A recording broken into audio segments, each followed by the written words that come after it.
Bismillahirrahmanirrahim. Assalamualaikum warahmatullahi wabarakatuh. Alhamdulillah rabbil alamin. Salatu wassalamu ala asyrafil anbiya'i wal mursalin wa ala alihi wa sahbihi rasulillahi ajma'in. Rabbi shrah li sadri wa yassir li amri wahlul 'uqdatam min lisani yafqahu qawli.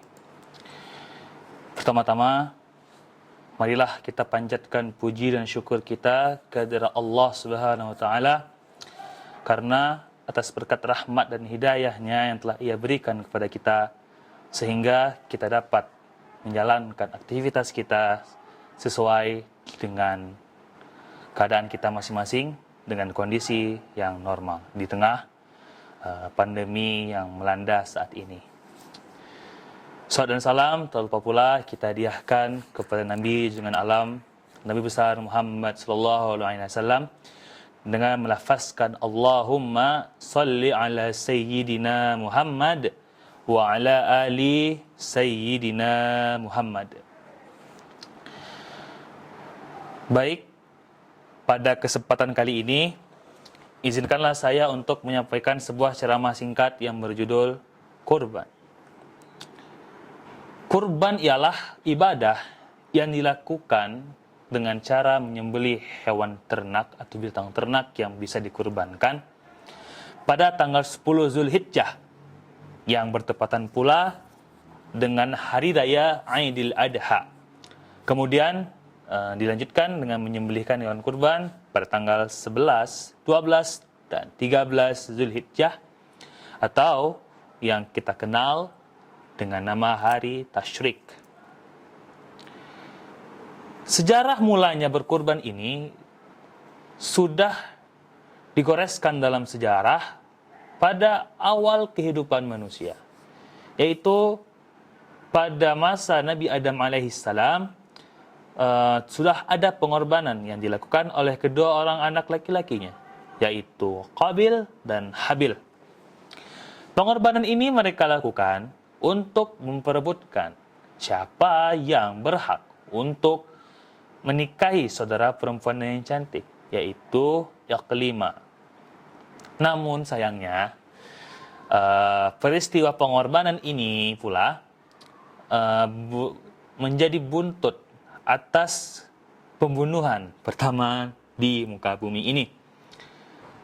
Kemudian sejarah terus berjalan ke depan. Dan kisah Nabi Ibrahim alaihissalam dan anaknya Nabi Ismail alaihissalam menjadi tonggak awalnya pensyariatan kurban bagi umat Islam.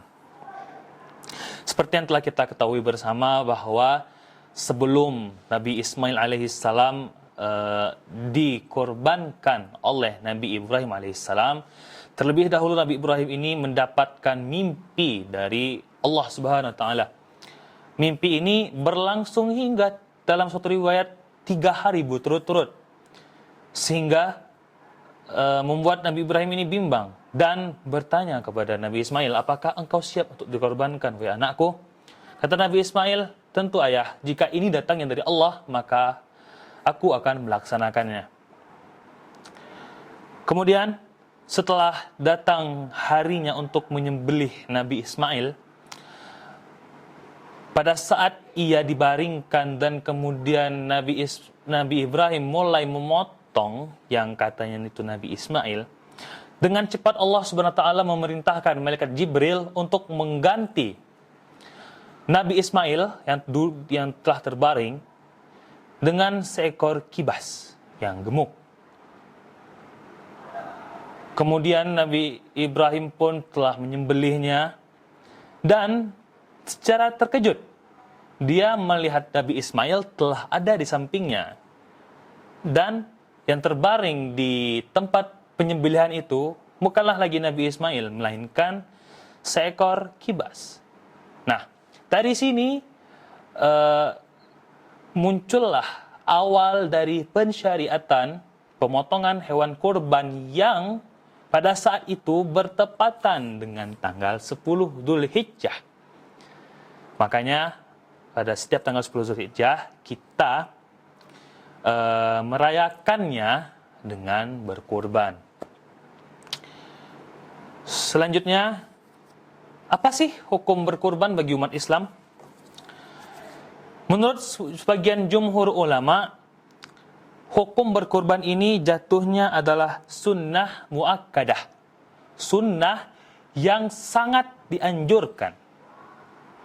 Namun, ada semacam pengecualian bagi mereka yang mampu, kemudian mereka menolak untuk berkurban. Dalam suatu hadis, Rasulullah SAW bersabda dalam artinya, jika ada umatku yang mampu untuk berkurban, namun dia tidak melaksanakannya, maka dia jangan masuk ke tempat ibadah kami, yaitu masjid. Logikanya, jika masuk masjid saja tidak boleh, gitu, dilarang oleh Nabi SAW, bagaimana kita akan beribadah? Oleh karena itu, dari sini ulama menyimpulkan bahwa kurban ini adalah wajib jatuhnya bagi mereka yang mampu untuk berkurban. Selain dari hadis ini, Allah Subhanahu wa taala telah berfirman dalam surah Al-Kautsar yang sering kita baca pada saat salat fardu. Bismillahirrahmanirrahim. Inna a'tainakal kautsar fasalli lirabbika wanhar. Inna syani'aka huwal abtar. Inna a'taina, sesungguhnya kami telah memberikan kal kautsar, nikmat yang banyak. Fasalli lirabbika, dan salatlah untuk mengingat Tuhanmu, wanhar, dan berkurban. Dari sini jelas bahwa pensyariatan kurban ini merupakan suatu perintah dari Allah Subhanahu wa taala. Dari sini dapat kita simpulkan bahwa hikmah dari berkurban ini yang pertama adalah bersyukur. Dari Al-Kautsar tadi kita dapat menyimpulkan, dari ayat pertamanya Allah telah memberitahukan kepada kita bahwa kami telah memberikanmu nikmat yang banyak. Oleh karenanya, untuk mensyukuri nikmat itu, mendirikanlah salat kamu dan berkurbanlah. Secara kasarnya, jika orang yang mampu kemudian dia tidak berkurban, maka dia dapat dikatakan sebagai hamba yang sombong. Kenapa dia dapat dikatakan sebagai hamba yang sombong? Karena dia tidak mau untuk bersyukur terhadap nikmat yang telah Allah berikan kepada dia. Allah berfirman, la in syakartum wa la zidannakum wa la in kafartum inna 'adzabi lasyadid. Kata Allah, bersyukurlah kamu, akan ku tambah nikmat itu kepada kamu. Tapi jika kamu membangkang, azabku sangat pedih. Itu merupakan janji Allah, dan kafir seseorang jika tidak mempercayai itu. Jemaah rahimakumullah, penonton yang budiman, mungkin hanya ini yang dapat saya sampaikan pada ceramah kali ini.